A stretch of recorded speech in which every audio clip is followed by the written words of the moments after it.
Bienvenue à la communauté d'études quotidiennes de la Bible. Nous nous retrouvons encore une fois pour étudier la leçon des jeunes. En date du lundi 4 mars, le titre pour aujourd'hui c'est l'esclavage dans l'Ancien Testament. Donc, on nous invite à interpréter cette fois-ci. L'esclavage de l'Ancien Testament était très différent de l'esclavage dans l'histoire plus récente. Les deux systèmes ont très peu en commun. Servitude serait un meilleur terme qu'esclavage car elle servait en quelque sorte de filet de sécurité pour les personnes en proie ou à situation financière catastrophique. Dans l'Ancien Testament, des lois strictes protégeaient la dignité et la sécurité de tous les esclaves. Si un propriétaire maltraitait un esclave au point de lui arracher une dent ou de lui crever un œil, l'esclave devait être immédiatement affranchi en compensation de sa blessure. Exode 21, versets 26 et 27. Un propriétaire qui tuait un esclave devait être mis à mort. Les communautés étaient tenues de protéger la vie, les biens et la liberté de tout esclave ayant fui son maître. Aucun mauvais traitement, sous quelque forme que ce soit, n'était toléré envers des esclaves en fuite. Le fait de savoir que leur pays protégeait tout esclave en fuite devait inciter les propriétaires à faire attention à la façon dont ils traitaient leurs esclaves. En outre, la durée de l'esclavage était limitée. Les esclaves devaient être libérés tous les 7 ans ou l'année du jubilé. Si les esclaves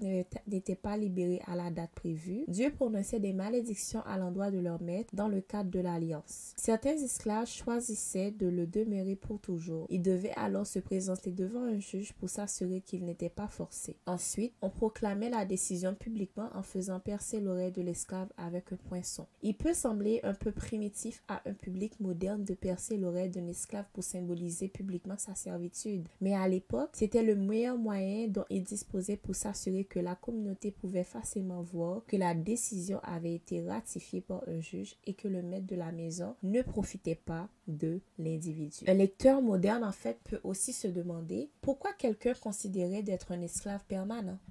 Eh bien, dans la Bible, les esclaves trouvaient souvent un sentiment d'appartenance dans la famille qu'ils servaient. Par exemple, les esclaves à gages et les étrangers n'étaient pas autorisés à partager le repas intime de la Pâque avec la famille, mais les esclaves, eux, l'étaient. De même, les mercenaires travaillant pour les Lévites ne pouvaient pas participer au repas sacré du sanctuaire, mais un esclave dans la maison de Lévite mangeait les mêmes offrandes sacrées que le reste de la famille. Un esclave choisissait volontairement de devenir esclave pour toujours lorsqu'il se sentait aimé par la famille et voyait que c'était le meilleur moyen pour lui de subvenir à ses besoins. Si l'Amérique avait décidé de suivre les lois sur l'esclavage consignées dans l'Ancien Testament, elle aurait éradiquer l'ensemble de son système d'esclavage et détruit les pans de l'économie qui dépendaient de la cruauté du système. Les biblistes et pasteurs chrétiens qui citaient l'esclavage de l'Ancien Testament en exemple pour défendre l'esclavage extrêmement inhumain en Amérique le faisaient de manière incompatible avec le contexte biblique. Donc, la question maintenant pour nous, pour qu'on puisse interpréter tout ce qu'on vient d'entendre, c'est quels sont les éclairages particuliers que ce que je viens de lire peut nous apporter en tant que jeune, en tant que personne qui écoute. Tout simplement, c'est que l'esclavage qu'il y avait dans l'Ancien Testament et l'esclavage que nos ancêtres ils ont vécu en Amérique est totalement différent. Différent non seulement par rapport aux lois, mais par rapport aussi à la façon dont les esclaves étaient traités.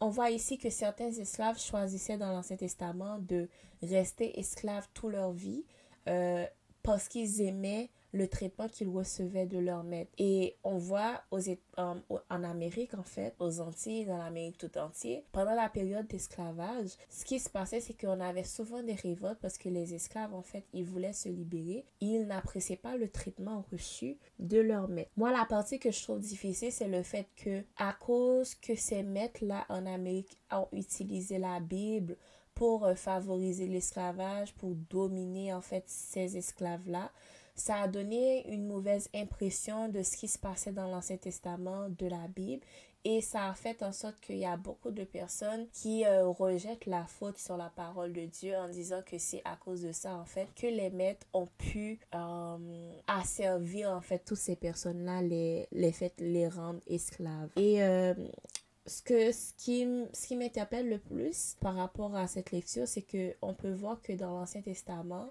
Dieu, en fait, il se souciait aussi de ces personnes-là, de ces esclaves-là. Il a mis des lois.